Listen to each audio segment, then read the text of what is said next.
সেই দিন আমরা মামার বাড়ির সবাই মিলে চলে গিয়েছিলাম পিকনিক করতে। আর সেখানে সারাদিন কি কি করলাম সেটা তোমাদের সাথে আজ শেয়ার করব, চলো। তো সকাল সকাল স্নান করে আমি এখন রেডি হয়ে পড়েছি। আর এখন আমি আর মা বেরিয়ে পড়লাম পিকনিক স্পট যাওয়ার জন্য। আমাদের যেতে অনেকটা দেরি হয়ে গিয়েছিল, তাই গিয়েই আমরা সেখানে গিয়ে টিফিনটা আগে সেরে নিলাম। টিফিন সেরে এখানে সবজি কাটা হচ্ছিল আর কফিও বানানো হচ্ছিল। তো আমিও এক কাপ কফি নিয়ে নিলাম। এরপর আমরা সবাই মিলে একটু সর্ষের জমিতে ঘুরতে গিয়েছিলাম। আর সেখানে গিয়ে দেখো, এরা তো ফটোশ্যুট চালু করে দিয়েছে। আর আমরা সত্যি সবাই অনেক মজা করেছি আজকের দিনটা।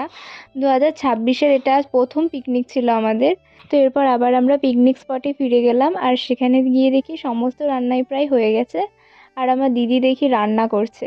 কেমন হয়েছে রান্নাটা তোমরা অবশ্যই জানিও।